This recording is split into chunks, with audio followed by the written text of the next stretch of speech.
Race to me means like a group of people that's like one that's a part of the same color. Race is a term talking about either your ethnicity or basically what your skin tone involves you what as. makes up the person. That's what I think race is. Race is your ethnicity or your Race background? is like different culture or something like I'm black, I'm African American. Race Latino, is defining your background and saying different. like what you are and your culture side and stuff and where you're from. Race is kind of like the name that people give to why they prejudice against others. Because it's hard to accept someone who looks different from you, or who has a different culture, or acts differently from you. Like you're different nationality, color. Or sort of alike, so have similarities. People put that prejudice and they call it race. Ours in the episode is called Conversations about race. What does race mean to you? Well, we found some statistics, and the graduation rates of African Americans last year, the African American males were three African American males.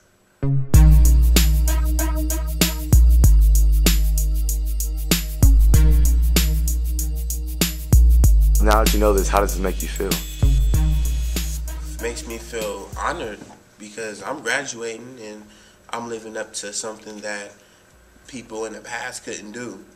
But on the other side, I feel ashamed because it's like we're giving them another reason to judge us because of our race. African Americans make up the second largest racial group at Thurgood Marshall Academic High School, but have the lowest graduation rates. In 2009, out of a graduating class of 150, only 16 African American students successfully graduated from Thurgood Marshall Academic High School. But how does this make you feel? It makes me feel terrible. I mean, I started working here in 1997, and you can kind of look at the panoramic pictures of graduating classes, and every year you will see a decline in African American students, Latino students, and Polynesian students every single year. 3 graduating African American boys is just horrific. It really is, and it's very discouraging as an educator. It make me feel like I'm rooted for to fail. They judge you by your second grade test scores. And like when I was in the second grade, I was getting bad grades, so it seemed like to me that they've been making my prison cell since I was in the second grade. It's not good to be thinking they already expecting you to go to jail. I think we really need more resources, more money, more teachers, more time given at the beginning of 9th grade and 10th grade. I think a lot of students in 9th grade are still in a transition from middle school, and they don't take it as serious, and they need to take it serious from the first day they're on campus, that they're going to graduate and go to college. They need that mindset. What is the administration doing to help these students graduate? Well, we've implemented quite a few programs. We have Dream Academy here, we have AVID here, and these are all support programs, kind of looking at what students need, not only from an academic and educational need, but from a cultural need. When you're dealing with poverty, and you're in a community where there are a lot of sort of social conditions that keep you from being engaged in education, just resources that just aren't around, and it's unfortunately a consequence of the situation you're in, not necessarily because there's a lack of skills. I think first our school need the atmosphere to push the students to have the willingness to graduate. I think that's the most important thing. We need to set the stage. We need to create an environment where students feel like they can be successful, and that's us being prepared and ready to go into the class and give you the best we can possibly get. Holding high expectations for students and holding students accountable to those expectations. Who do you think is responsible for these low graduation rates? Us, because we really don't try. They're not paying attention in class, like not doing their work, playing around. Students within themselves have to find a purpose in school. Why I need to pass 9th grade. Right now for them it's kind of like they're so invested in what's going on in the streets, what's going on with their homies, what's going on with their friends, that they don't even do their work at school. But come junior year, that's when it becomes so much closer to home for them, because now it's like, oh my God, I have 1 more year left to graduate, and yet they don't have the credits. Do you believe that you are going to successfully graduate from Thurgood Marshall High School, and why or why not? I don't believe I'm gonna graduate from Thurgood Marshall High School because I'm falling behind in credits, and I'm trying to get my credits so I could be one other Latino that got his diploma, and I can say I made it from high school. Everyone has some sort of attribute that they can give to the world, and if you have all these children, you know, Baby Hunter's Point, highest concentration of children in San Francisco, and at alarming rates, so many of them aren't graduating from high school. All this potential, you know, intelligence, energy, value that could be contributing to not only San Francisco but the Bay Area and possibly the world is just not being utilized. In what ways does this large amount of people not graduating affect the community? Well, we are the community, right? Yeah. We're the future. So the students here are actually the community, like the future community managers or the next gang members or the next step into wherever this community may go. So we actually decide the fate of this community. The same work that it takes to shoot people, we can be in school putting that into our schoolwork. Well, it's our choice that we're doing, because we know from what's bad from right, and we just choose the bad side instead of the right side sometimes. When I hear the statistics, it just makes me like want to prove them wrong, like that I know I'm going to graduate, so then I'll just try and like help encourage my friends to like do good in school so we can all graduate on stage and be like, oh, well, we made it when you guys thought we did it.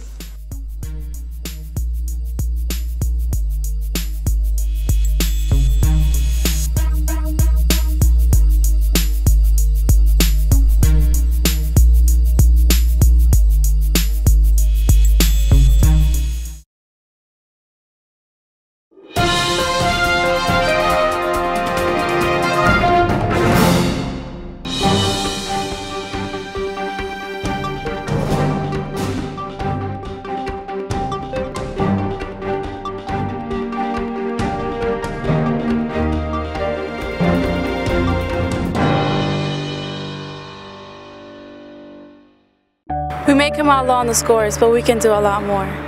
Mission High African Americans graduation rate is 70%. The district average is 62%. We outperform the district by 8%. Of all Mission High School African American students who went to college, 79% went to a 4-year college. But we're a bad school. We ranked number 3 Newsweek study 5 years in a row. We did better than the district average by double digits on the Cassie. But we're a bad school. Our students have gone to some of the country's most prestigious universities. But we're a bad school. So why fire someone that has been contributing to Mission High School in a positive way? Mission High, we have pride.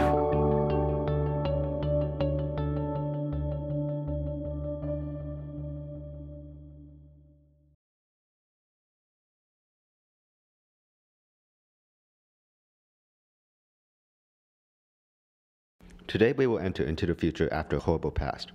2090 isn't a high-tech glorious place that many think that it will be. Come with me and watch the destruction that 5 years of bad decisions can cause.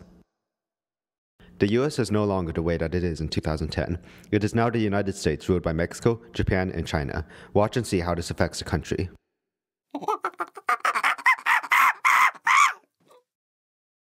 Schools are not what they used to be. Because of recent budget cuts, chimpanzees have recently surpassed the intelligence of humans and are now the teachers of the new age.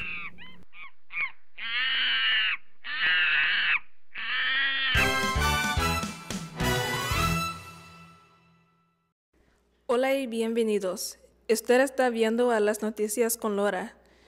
Hoy en día algunos jóvenes locales han descubierto una leyenda en el parque, el señor Albert Einstein. ¡Qué emocionante! No todos los días que se llega a cumplir una leyenda. Es buena cosa que la nube y otra se haya inventado. Así, de nuevo al programa. Now you see what can happen to our country if things don't change quickly. Education is key. It starts with our generation as great teachers and the incoming generation as excellent students. The country can heal with time and hard work. It's not good to say you're from the ghetto. If you're not from the ghetto and you say you're from the ghetto. Or don't know the history about the ghetto. Or if you can't even spell the word ghetto. Or don't know the definition of the word ghetto. G-H-E-T-T-O. Ghetto. Ghetto just really refers to the Jewish homes where, you know, during World War II where Germans used to place them, but now it's really just used as a kind of a place where it's like violent and it's dirty and it's maybe not the best part of town. Why are you talking to me? You don't even know me. You don't know nothing about me. Why do you keep talking to me like you know me? You being ghetto right now and loud. Hold on. What do you mean I'm being ghetto? Do you even know what the word ghetto means? Because it isn't me. Do you know what it means? Yes, I do know what it means. Okay, It what means, does it mean? can I talk? It means being loud on the bus. Wait, hold on, I gotta call. It means being loud on the bus, having all the colors, being in the back of the class, being disruptive, having a fast, bad attitude, living in the projects, and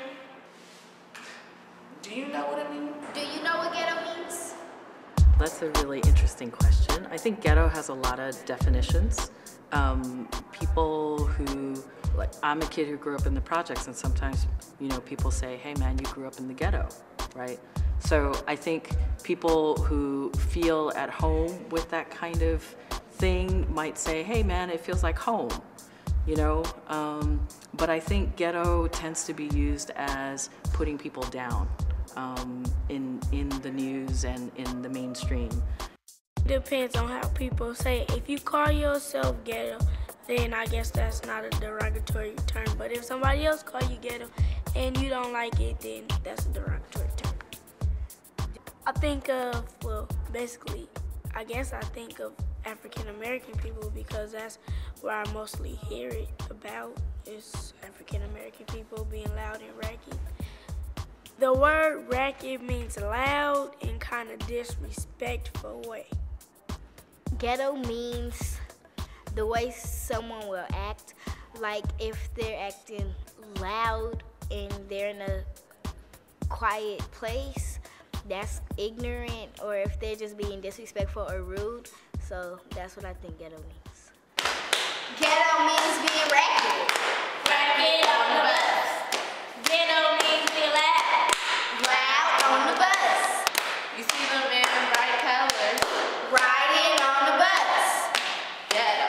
They being ghetto. They being ghetto. They being ghetto. They from the ghetto. They from the ghetto. They from the ghetto. They from the ghetto.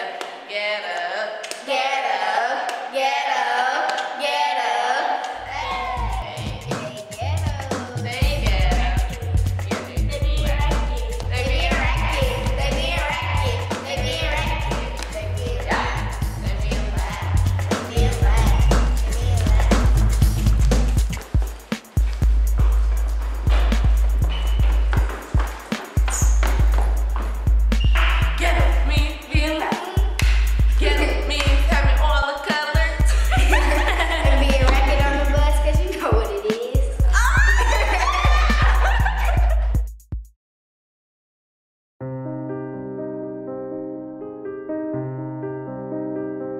La raza no es importante.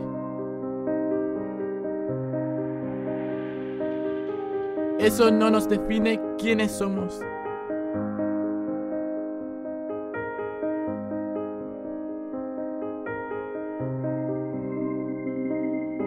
Solamente la noción abstracta que nos separan como seres humanos a unos a otros.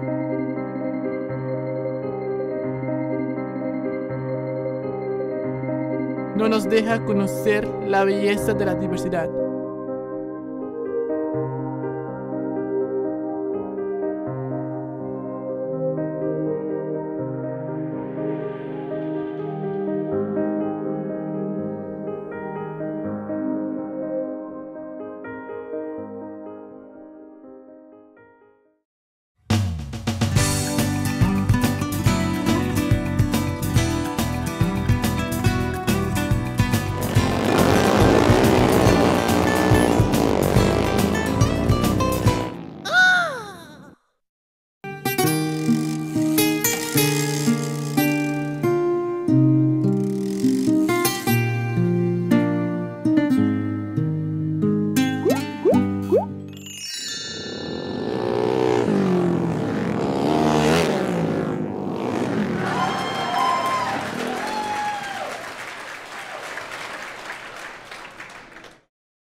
Just because I'm black don't mean I'm gonna grow up to be a rapper. Just because I'm Latino, it doesn't mean I'm not gonna go to college. Just because I'm Latino doesn't mean I just speak Spanish. Just because I'm Latino doesn't mean I wait at the corner for work.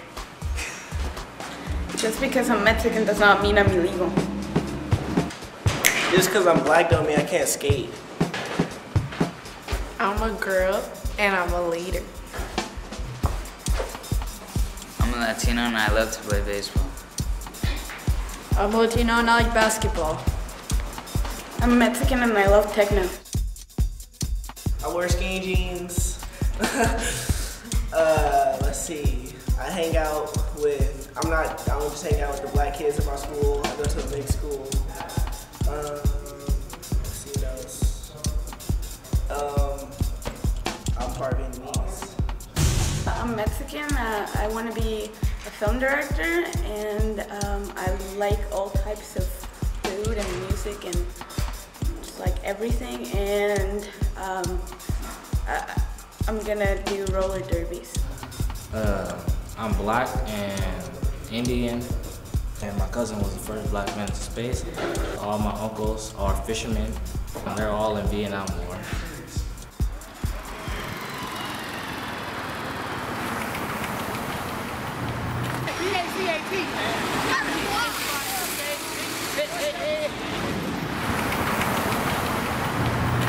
We all like Batman and Spider-Man. We all love me. We all love Family Guy. We all like video games. We all like food. We all like cake.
Hello, we are BAYCAT Media Producers. My name is Leia.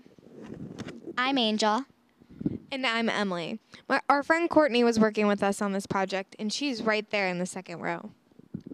In this Zoom In episode, we are talking about race. So we went around the city to interview a few people about this topic. Let's zoom in. Can you share with us how you identify yourself race-wise?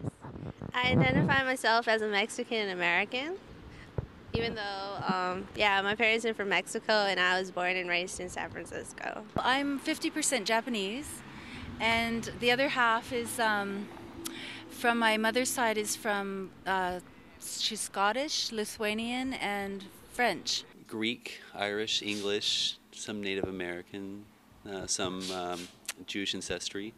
What do I identify as? Probably mostly European, but that's because that's what most people identify me as. As an older person, I think tend to identify myself more as Latina or mixed race, and it's been somewhat of a political choice on my part.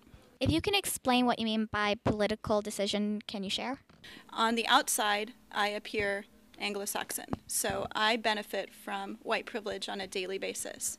Whereas in my family, many of the folks that may have darker skin or different features than I do, or more obviously to others identifiable as a race that is non-white, don't have the choice in terms of the way people perceive them and the privileges that they receive in life according to their race. What do you think's the difference between ethnicity and race? Difficult question. That's a good question. I don't know. I believe race is more of your roots of your bloodline.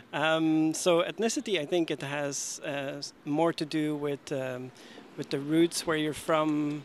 Race is also similar. I mean, you're a different race when you're from a different part of the country. Race is an artificial category assigned to people based on pseudoscientific differences of skin color, facial characteristics, and place of origin. Ethnicity is the cultural grouping from which you originate. So it would be things that are shared as customs of language, cultural practices, religious beliefs. Since you are biracial, what do you feel more connected to and why? I feel more connected to the American ethnicity because it's just the way I was raised. It's great that I have Mexican background, but I'm raised more American than Mexican. Do you think that here in the U.S. it is easier now to talk about race since President Obama was elected? Having an African American president has allowed them to say we're post-racial, although I don't really think that's really true at this point. Since, because we have a leader that's identifying with more culture, maybe it's possible. Well, it's obvious that race is a big topic in our community. I would agree. While listening to these people's answers, it has really opened my mind to issues about race. As you can see, a lot of people have different opinions, and we hope you learned something new with our project. Thanks for watching.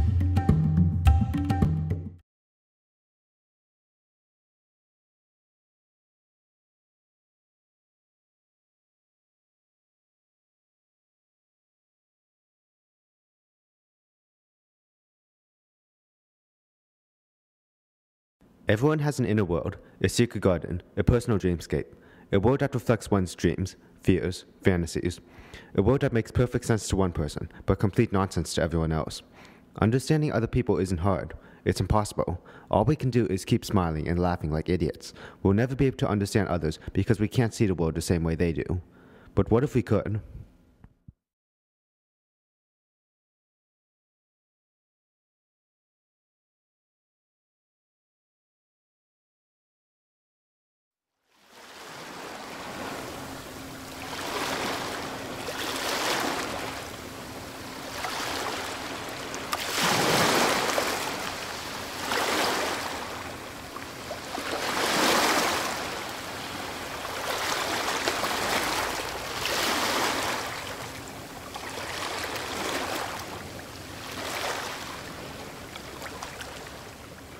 Why is everything here so strange?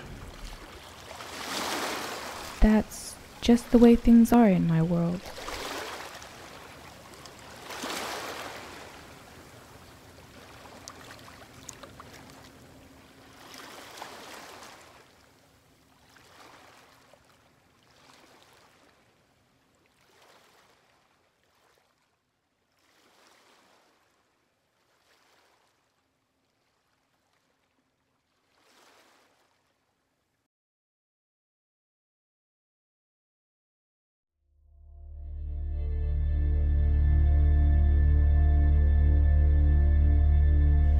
pay 75 cents to ride.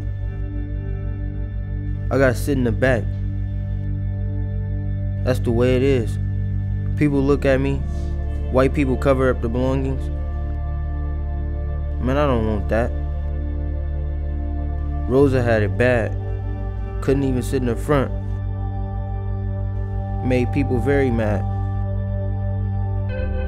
50 years later, I'm sitting in the back now. Should I sit in the front?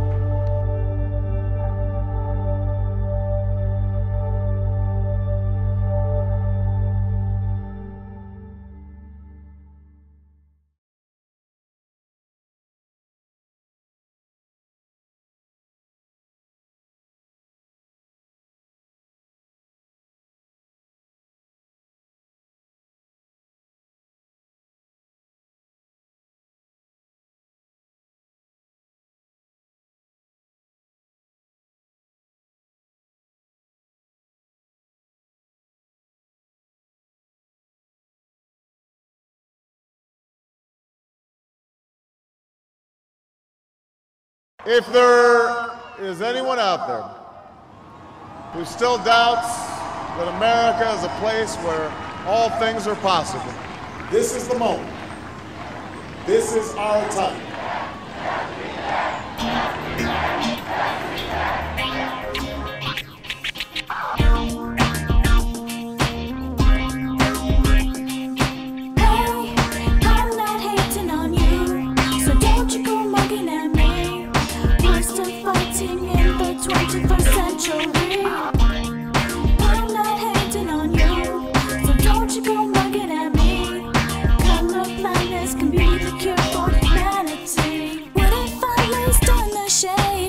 To help you see less color on my face and no personality. It's mission impossible, yes, but you know what I mean. If only we were colorblind, world peace is guaranteed. Appreciating black and white, every other color in between. I might wake up to Dr. King in a dream reality. Go looking at me. We're still fighting in the 21st century.